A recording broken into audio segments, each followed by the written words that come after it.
This is section 1.4, continuity and one-sided limits, day 2. So we talked about what it means to be continuous last time, and today we're going to talk about continuity over an interval. So an entire function might not be continuous, but we can determine what intervals are continuous, and we're going to use the same notation we did with domain and range. So for example, the rational function, which looks like, so here's our x, y. The rational function looks like this. It's continuous for negative infinity to 0 and from 0 to infinity. So we have two different continuous parts, but the function as a whole itself is not continuous. So continuity from the right and from the left. So if it's continuous from the right, the limit as x approaches a from the right of f of x is equal to f of a. So the limit is coming from the right side limit is actually equal to the function value. Same thing with the left, except now coming from the left side. So we want to find the points of discontinuity and state what type it is. All right, well, first one, I see discontinuity right here. And that one is going to be a jump. Because notice it jumps from 0 up to 1. There's another discontinuity right here. And that one's going to be removable. Because we have that point. It's like we took it out of the function and just put it up. So those are our two discontinuities. So let's talk about the intervals of continuity. All right, well, it looks like it's continuous from 0 to 1. And then the next piece, it's continuous from 1 to 2. And then there's a break. Then it looks like it's continuous from 2 until 4.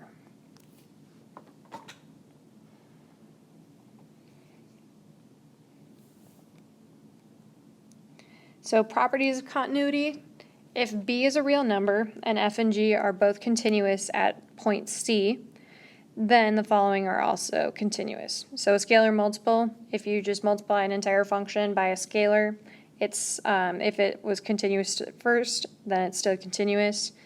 If you add or subtract two continuous functions, the result's going to be continuous. Same thing with product, multiplying together, and same thing with quotient, as long as g of c is not equal to 0. Remember, we can't divide by 0. So let's state the intervals over which each function is continuous. So a couple ways we could do this. You could graph it and look at that, but let's try to do it algebraically. So let's look at f of x. So f of x equals x minus 1 over x squared plus 2x. So we have a rational function. Remember, the denominator can't equal 0, so that's going to result in some discontinuities. But in order to check what type it is, the first thing we want to do is factor. See if you can factor it out. Because if you can factor and cancel, that means that you're going to have a removable discontinuity.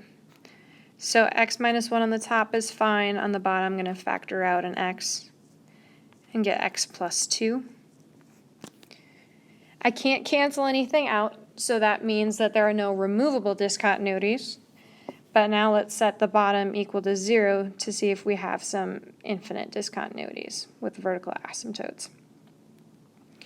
So that tells us that x equals 0 or x equals negative 2. Those are our infinite discontinuities. So it's continuous from negative infinity to negative 2. And it's continuous from negative 2 to 0. And from 0 to infinity. You can go ahead and use a graphing calculator to double check that, but you should be able to see the three pieces there.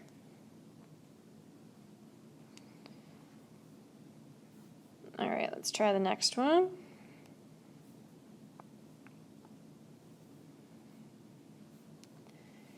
All right, we have g of x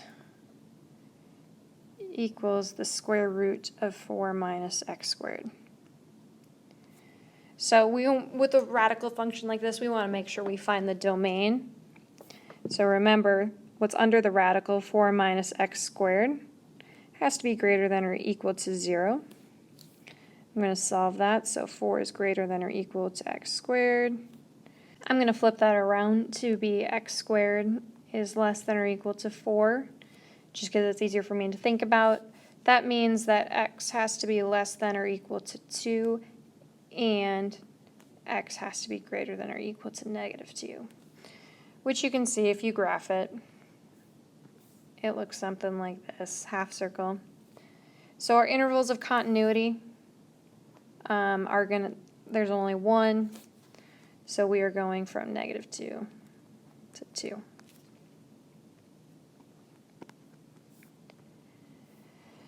Intermediate value theorem. So let f be continuous over a closed bounded interval from a to b. If z is any real number between f of a and f of b, then there is a number c in the interval a to b such that f of c equals z.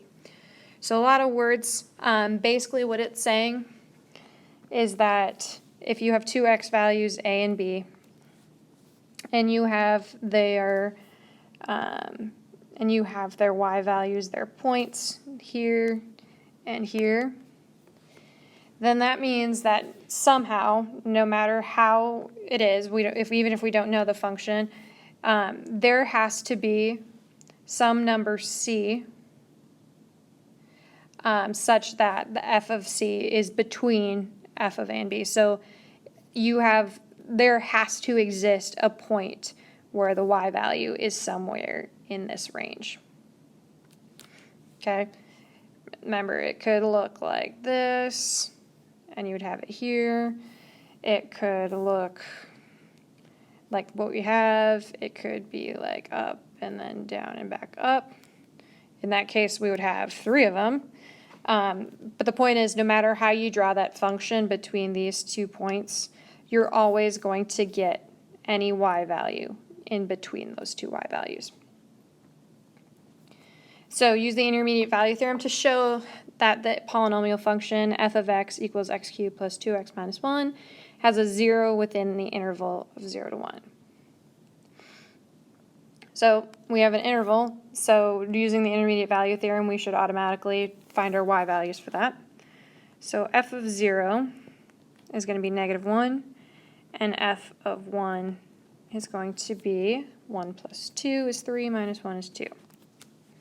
So if we look at a graph, 0, negative 1 is right here, and 1, 2 is right here. To be a 0 of a function, remember that means that it crosses the x-axis at that point. So that means that we have to have a y value of 0, somewhere in between 0 and 1, which we can see because we can't get from point A to point B without crossing the x-axis. You can't just hop over it because we're stating that the function has to be continuous. So again, we don't know if it looks straight or if it looks curved. Something, no matter what, it's always going to cross that x-axis right there.